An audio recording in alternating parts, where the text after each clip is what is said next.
Tadi saya jawab ada satu orang perempuan,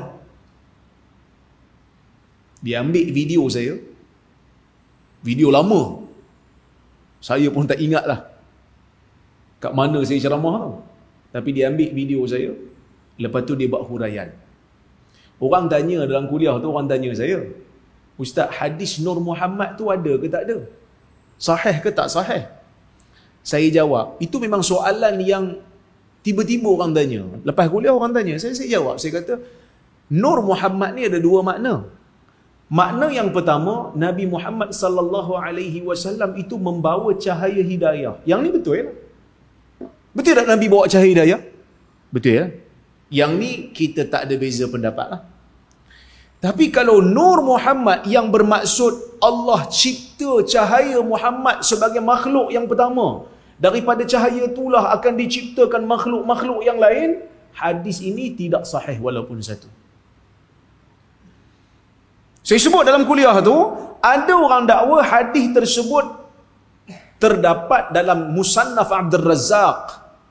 Dalam kitab hadis ni ada satu kitab nama dia Musannaf Abdul Razzaq. Musannaf Abdul Razzaq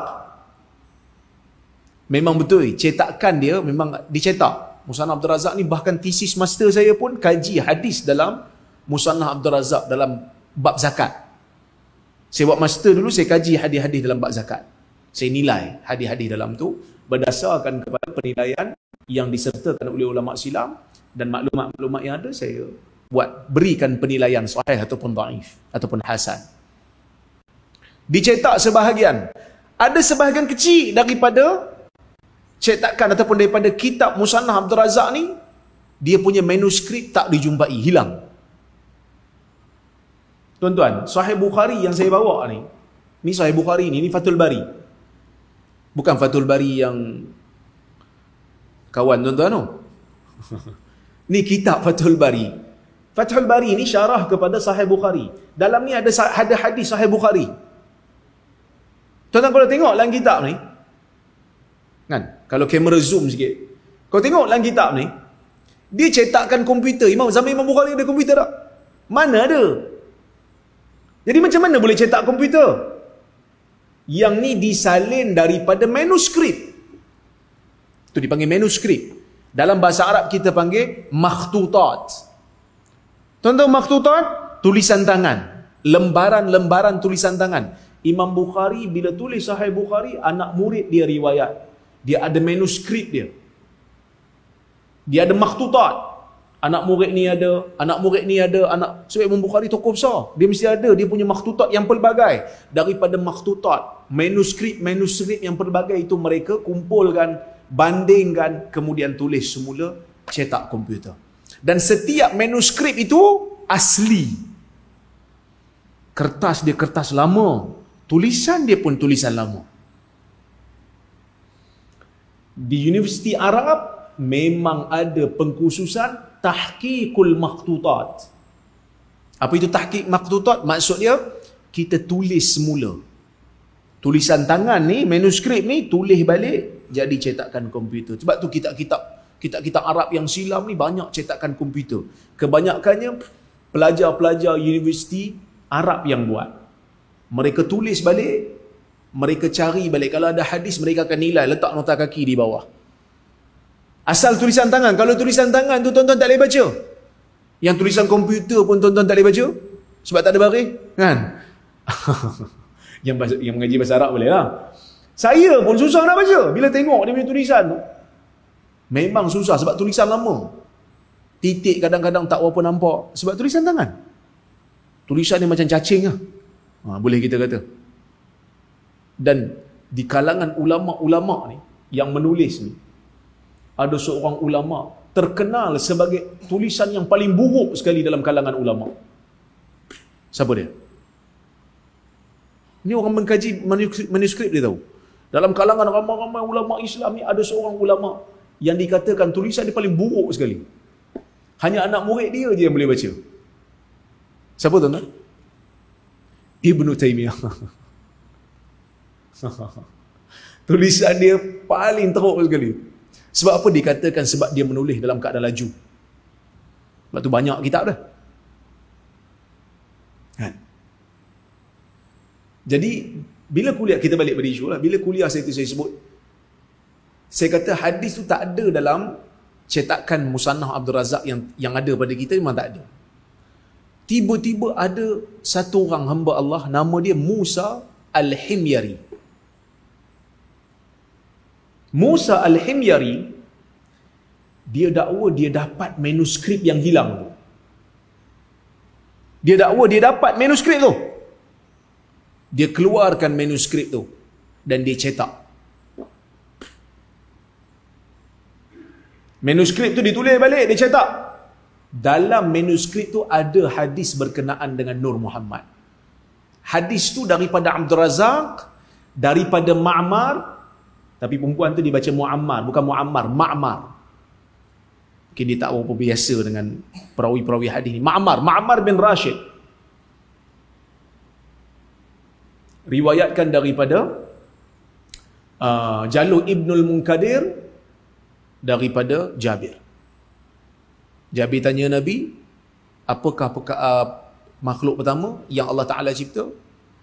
Nabi kata, Nuru Nabiyika ya Jabir. Cahaya Nabimu wahai Jabir. Dia dakwa manuskrip tu manuskrip daripada musannaf yang telah hilang, telah dijumpai. Apa ni, cetakan tu, juzuk tu yang didakwa hilang, yang telah jumpai tu, juzuk tu ada seorang tokoh hadis daripada Mesir. Nama dia Mahmud Said Mamduh. Bagi mukaddimah. Bagi mukaddimah dekat juzuk tu. Bila keluar aja, dia mengejutkan dunia Islam lah. Sebab sebelum ni orang tak pernah tahu pun pasal hadis Nur Muhammad. Jadi pengkaji-pengkaji hadis yang semasa ni kaji. First dia akan tanya, mana manuskrip asal? Sebab manuskrip yang dia dakwa dia dapat tu, kertas dia kertas baru. Tulisan dia pun tulisan baru.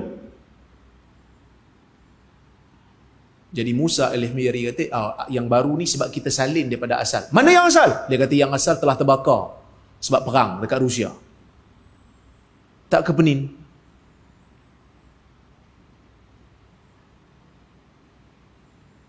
Bukan hanya sekadar itu. Syekh, ada seorang syekh daripada Al-Azhar. Nama dia Syekh Ahmad Ma'bad. Ulama Azhar. Bidang hadis. Dia pun semak-semak, dia kata ini bukan tulisan di zaman silam. Sebab Abdul Razak As-San'ani ni meninggal 211 Hijrah. Tulisan lama ni. Dia kata bukan style tulisan, manuskrip yang ada ni bukan style tulisan zaman dulu. Sebab dia dah biasa dok main dengan manuskrip lama ni. Sebab Abdul Razak As-San'ani ni lagi tua daripada Imam Bukhari. Imam Bukhari 256 meninggal, dia 211. Dia kata ini bukan style tulisan orang zaman dulu. Ini adalah naskah manuskrip yang tak boleh dipercayai. Ramai orang-orang, ulama-ulama hadis kecam. Syekh Abdullah As-Sa'ad, Syekh Abdul Aziz At-Tarifi, Syekh Al-Humayyid, ramai, Syekh At-Tuwaijiri. Mereka kata ini naskah yang palsu, ini naskah yang palsu. Tulisan orang baru, bukan tulisan orang lama. Mereka kata bahasa pun memang bukan bahasa Arab yang fasih. Entah-entah ni geng-geng India yang tulis. Bahasa dia tidak fasih.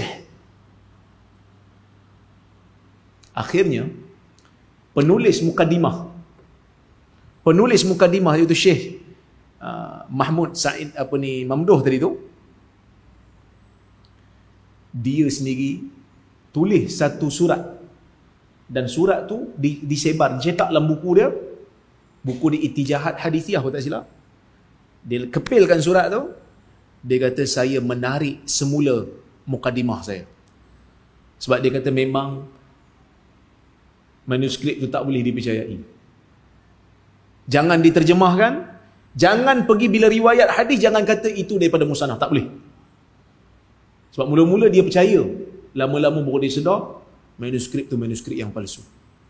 Maka riwayat tersebut adalah riwayat yang Tidak ada pun dalam musannaf. Bahkan bukan aliran salafi saja yang kecam. Ada seorang ulama daripada aliran sufi, Syekh Rumari. Rumari ni memang orang kata apa? Aliran-aliran yang sufi lah, dia bukan aliran salafi ni. Dia belah maghribi sana.